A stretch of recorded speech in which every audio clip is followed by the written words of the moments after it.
President Vladimir Putin is the scariest he has probably ever been in his reign of terror now. We're about to go over it today in this video. So if you do not know what's going on in the world, I don't know how. It's all over every single news station, all over the internet, everything. The Ukraine and Russia crisis. So a brief overview. Basically, President Vladimir Putin wants to revamp up his vision of the old Soviet Union, and he wants Ukraine to be a part of that. But Ukraine wants what the West has. They want a democratic nation. They want to be able to choose who they want to rule over them. They want to be able to choose their way of life as a people. They want to be able to have that democratic government. But President Vladimir Putin has a problem with this because he knows that the West, aka NATO, which includes countries such as United States, freaking Germany, UK, France, all that, right? He knows that the West has a influence over Ukraine. In his mind, sees this as a security issue for him and Mother Russia, right? He sees this as a security issue because he feels like he's backed into the corner, because he knows if the Ukrainian people, if Ukraine become part of NATO, then NATO is that much closer to him at home. And this is basically the reason of the invasion. This is his backing behind. He's saying it is NATO, you know, it's the West making him having to invade Ukraine because of security issues. So that's just a brief overview of what's going on.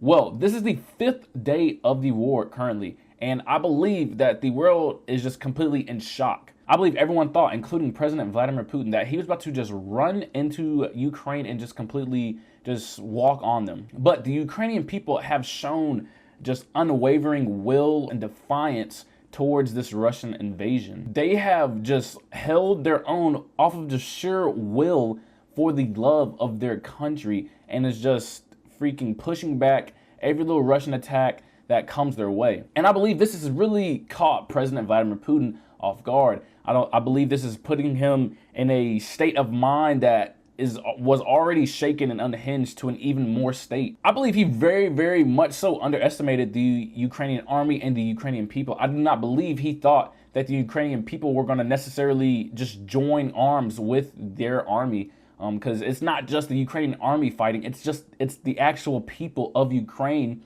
standing up for themselves and fighting back against this Vladimir Putin regime that he's trying to force upon their people. And I believe that he was not expecting this. He's having protests from back home, which is never seen before really in Russia's history. People do not really protest the streets in Russia. Now he's having protests in his streets. He's having worldwide condemnation of his actions. And I believe he's feeling like he's getting backed into a corner. So why ultimately is Vladimir Putin scarier than ever? Well, first, his military is failing. No one thought Russia was going to have this much trouble. I mean, they have all the resources they possibly can need to be able to overpower Ukraine, and they still possibly could overpower Ukraine. But Ukraine is showing just a lot of resistance, a lot of defiance. They're showing so much willpower and fight in them. And I do not believe President Vladimir Putin was expecting this at all. This was not part of his game plan. This was not part of his end result. This was not even in the picture, I believe, for him. I believe he really thinks in his mind that he was going to be welcomed by the Ukrainian people. I really think that he thought that Ukrainians felt that he was going to help them in some kind of way. But this war has been going on for years. For years, they've been fighting against Vladimir Putin and his ideas about what kind of government they should have and all that. So I don't know why he thought this in his head, but the Ukrainian people have already voiced and shown that they do not want to be a part of his regime. His own people are starting to recognize his lies. Everyone knows Russia censors their internet, their television, all that, just like China would. So the Russian people are not really seeing the true events that are taking place during this invasion.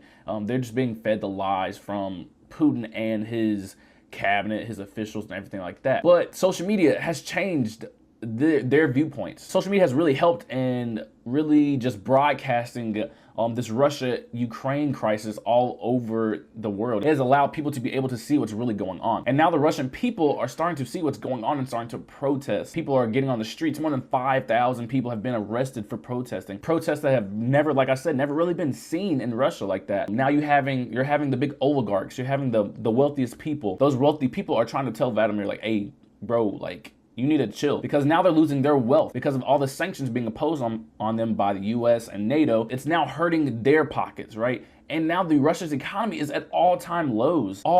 Their banking system's cut off. All kind of stuff is just changed inside of Russia alone. And I definitely don't think Vladimir Putin saw that one coming. I don't think he expected such a unified response from basically the entire world on his invasion. And I believe these two things are really starting to push him into this corner, making him even scarier than ever. And think about it, all of these figures like Vladimir Putin, Hitler, and Saddam Hussein, and all these kind of dictators that you can come to think of your mind, there was only one way they were stopped. Like Adolf killed himself, Saddam Hussein was actually killed.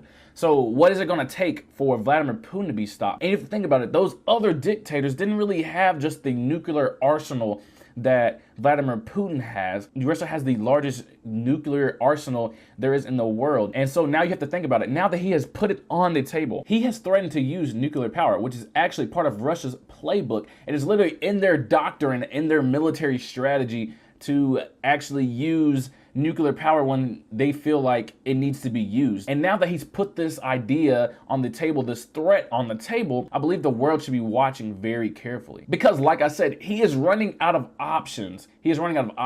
And he's already seemed like to be off the hinges, to be off edge, to be in an angry state, to be kind of doing all this based off of emotion. So I believe the world should be watching very, very closely. But what does this actually mean for the world? I mean, countries, the UN could keep imposing sanctions on Russia, but ultimately you're going to get to the point where it hurts the world economy. Sure, a very small price to pay compared to what the Ukrainian people are facing, but the ultimate reality is you don't want to just completely destroy your economy trying to kind of isolate Putin and Russia. So what is the world supposed to do? Will the UN eventually have to deploy troops to try to stop Putin? I mean, with the recent updates of Belarus, one of the neighboring countries of Ukraine, which have shown to be allies with Putin and Moscow and Russia, they're now threatening to help with the invasion, to help Putin. So will this kind of take his eyes off the nuclear standpoint now that he has help, now that he has some relief from another country? But will that kind of justify UN jumping in and helping Ukraine and being